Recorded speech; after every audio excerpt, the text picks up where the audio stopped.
चलिए आज हम पढ़ेंगे NSAID के बारे में। NSAID यानी कि non steroidal anti inflammatory drug क्या होता है, इसका मैकेनिज्म ऑफ एक्शन क्या है और इसकी क्लासिफिकेशन क्या है। अगर ध्यान से सुनिएगा तो अभी के अभी याद भी हो जाएगा। सो बहुत ही इजी है। सबसे पहले NSAID से हमें समझना है non steroidal anti inflammatory drug. Inflammation मतलब होता है सूजन, ठीक है। तो ये एक ऐसा ड्रग है जो हमारे फीवर में, सूजन में, दर्द में ये यूज आता है और फीवर को कम करता है, दर्द को कम करता है, जलन और सूजन को भी कम करता है। तो आइए देखते हैं डेफिनेशन।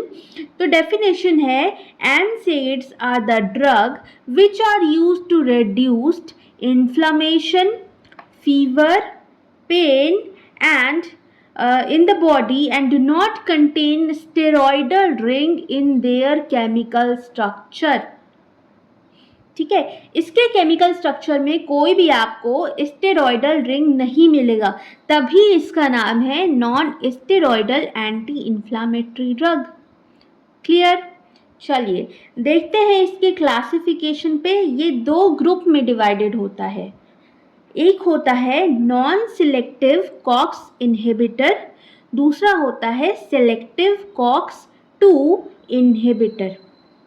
एक एक करके चलते हैं। सबसे पहला जो नॉन सिलेक्टिव कॉक्स इनहिबिटर्स है उसके क्लासिफिकेशन को देखते हैं। तो चलिए ध्यान दीजिएगा। सबसे पहला है सैलिसिलेट्स एंड कॉन्गनर्स।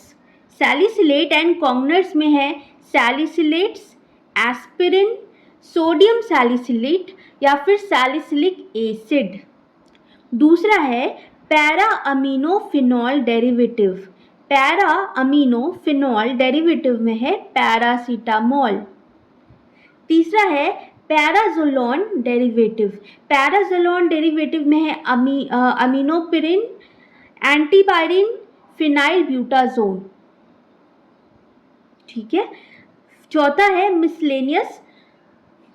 मिसलेनियस में है इंडोमेथासिन, आइबुप्रोफेन, डाइक्लोफिनैक और निम्सुलाइड। यहाँ तक क्लियर है? चलिए अब देखते हैं दूसरा क्लासिफिकेशन है selective COX 2 inhibitor. Selective COX 2 inhibitor में आता है सेलोकॉक्सिब, रोवेकॉक्सिब और वैल्डीकॉक्सिब।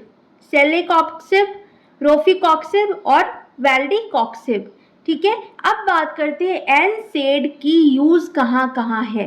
NSAID क्या क्या यूज में आता है। पहला है analgesic, antipyretic, anti inflammatory, rheumatoid arthritis, ये ब्लड क्लॉट को रोकने में भी मदद करता है। सर दर्द, हेडेक यानी कि जैसे माइग्रेन हो गया, हेडेक हो गया, उसमें भी हेल्प करता है। गाउट मतलब जॉइंट्स में अगर पेन रहता हो तो गाउट, दांत में दर्द हो, ऐसे कंडीशन में भी हम NSAIDs को देते हैं। चलिए अब देखते हैं इसका फार्माकोलॉजिकल एक्शन। सबसे पहला है एनाल्जेसिक। इसका एनाल्जेसिक एक्शन होता है यानी कि ये दर्द में रिलीफ प्रोवाइड करता है। एनाल्जेसिक मतलब दर्द में रिलीफ प्रोवाइड करता है। पर इसको ऐसा नहीं है कि एनाल्जेसिक है तो इससे सुन्न कर देना या बॉडी में एनेस्थेटिक, ऐसा कुछ भी नहीं है। बस ये आपको दर्द से रिलीफ पहुंचाता है। दूसरा एंटीपायरेटिक एक्शन।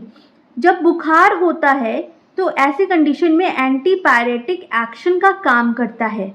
ठीक है। Reduces body temperature to normal, क्योंकि बुखार के टाइम पे हमारे बॉडी टेम्परेचर क्या हो जाता है, बढ़ जाता है। तो बढ़ने की वजह से ये जो अगर हम NSAID देते हैं तो ये क्या करता है, हमारे बॉडी टेम्परेचर को नॉर्मल कर देता है।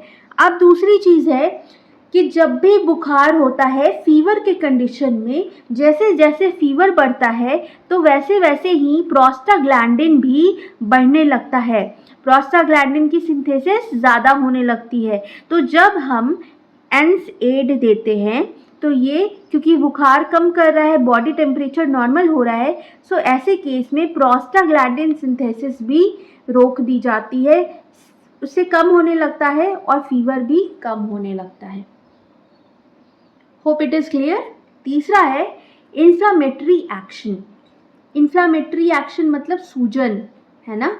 तो एस्पिरिन अगर आप हाई डोज में दोगे, एस्पिरिन को अगर आप हाई डोज में दोगे तो वो कैसा काम करेगा, एंटी इन्फ्लामेटरी एजेंट की तरह काम करेगा और स्वेलिंग यानी कि सूजन को ये क्या करेगा, कम करेगा। ओके। चौथा है रेस्पिरेशन। जी हाँ, एनसेड का काम रेस्पिरेशन में भी होता है, क्योंकि क्या करता है, जो सैलिसाइलेट्स होते हैं, सैलिसाइलेट्स वो रेस्पिरेशन को क्या करता है, स्टिमुलेट करता है। तो रेस्पिरेशन रेट बढ़ता है डायरेक्ट या इनडायरेक्ट एक्शन से, ठीक है। Stimulates respiration rate by direct और indirect action due to salicylates. Okay. अब बात की जाए गैस्ट्रो इंटेस्टिनल ट्रैक्ट यानी जीआईटी की, तो एस्पिरिन जो होता है हो सकता है आपके गैस्ट्रो इंटेस्टिनल ट्रैक्ट को इरिटेट करे, हो सकता है ये आपके जीआईटी को इरिटेट करे। उस अब इरिटेशन की वजह से आपको वॉमिटिंग हो सकती है, नोजिया हो सकता है, पेन हो सकता है। और यहाँ बात हुई है एस्पिरिन की। दूसरा है सैलिसाइलेट भी आपके गैस्ट्रिक प्रॉब्लम्स को क्रिएट कर सकता है, यानी कि आपके पेट में जीआईटी में अल्सर हो सकता है।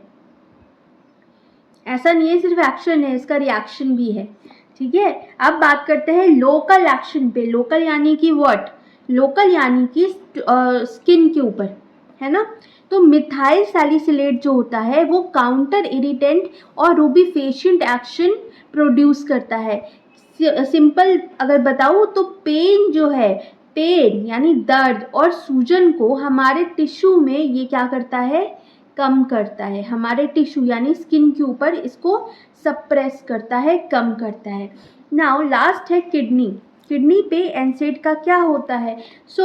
अगर आप कम डोज लेते हैं एनसेड का तो आपका जो यूरिक एसिड है वो कम प्रोड्यूस होगा, कम एक्सक्रीट होगा, ठीक है। It suppresses excretion of uric acid. क्या, अगर आप लेस डोज ले रहे हैं non steroidal anti inflammatory drug का, मगर अगर आप हाई डोज